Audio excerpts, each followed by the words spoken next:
सरकार द्वारा लाए गए तीनों कृषि कानूनों के अमल पर सुप्रीम कोर्ट ने रोक लगा दी है। चीफ जस्टिस की अगुवाई वाली बेंच ने इस मामले की सुनवाई करते हुए कानूनों पर रोक लगाई।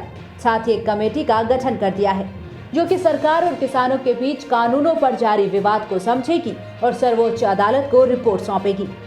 केंद्र सरकार ने जिन 3 कृषि कानूनों को पास किया उसका लंबे समय से विरोध हो रहा है। दिल्ली की सीमाओं पर हजारों की संख्या में किसान आंदोलन कर रहे हैं।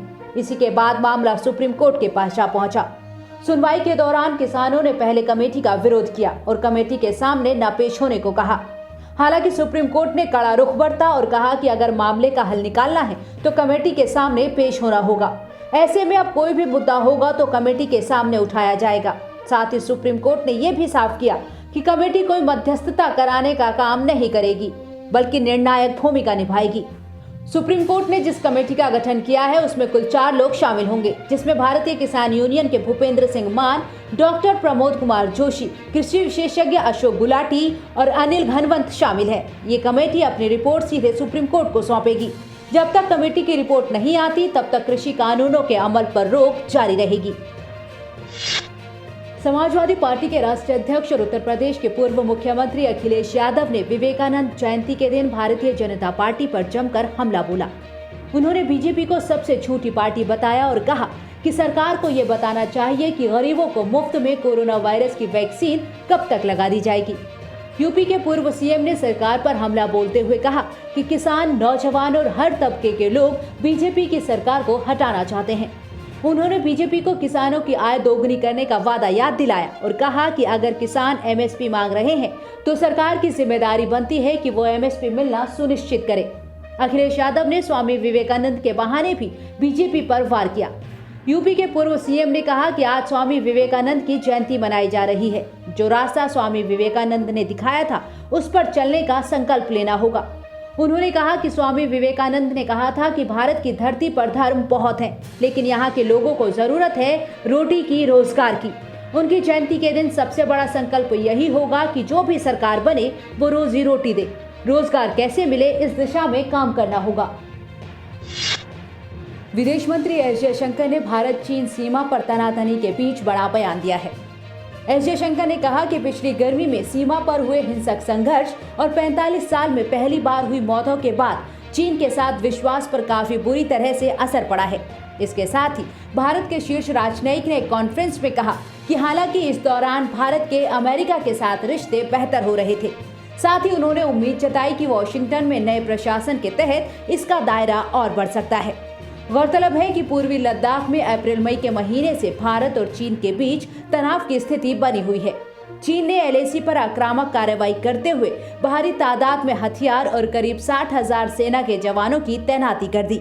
इसके जवाब में भारत की तरफ से चीन के किसी भी दुस्साहस का मुकाबला करने के लिए इतनी ही तादाद में सेना के जवानों की तैनाती की गई है।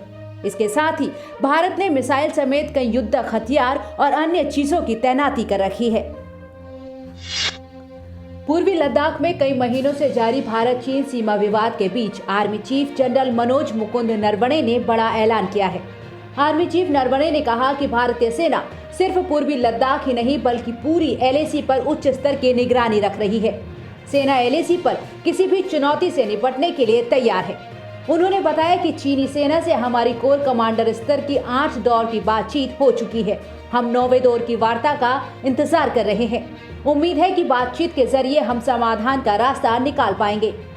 आर्मी चीफ ने प्रेस कॉन्फ्रेंस में बताया कि लद्दाख में टकराव के मोर्चों पर स्थिति नहीं बदली है।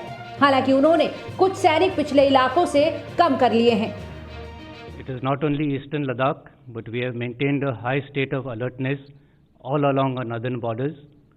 And as of now, keeping the threat perception in mind, we have gone in for our winter posture and our winter deployment.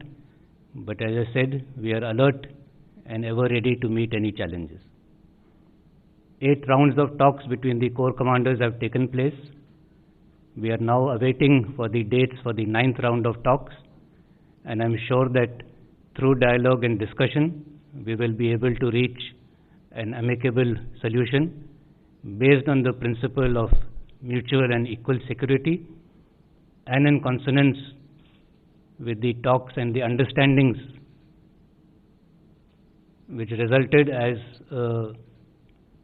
outcome of the meetings between the respective defense ministers and the respective foreign ministers. So I'm very hopeful for a positive situation. But as I said, we are ready to meet any eventuality. All the logistics aspects have been very well taken care of, whether it is clothing, ration, habitat. There is no cause for concern at all. Pakistan को लेकर general Naravane ने कहा कि पाकिस्तान आतंकवाद को अपनी सरकारी नीति के तौर पर इस्तेमाल करता आ रहा है। हमने स्पष्ट कर दिया है कि हम पलटवार का अधिकार सुरक्षित रखते हैं, जिसका स्थान और समय हम तय करेंगे। साथ ही हमारा वार सटीक होगा। उन्होंने कहा, हम अपनी तरफ से किसी भी स्थिति का मुकाबला करने के लिए तैयार हैं। हमने सैनिकों के लिए सर्दी से बचाव और जरूरत के बेहतर उपकरण मुहैया कराए हैं। हमारे जवानों का मनोबल काफी ऊंचा है और किसी तरह की चिंता की बात नहीं है।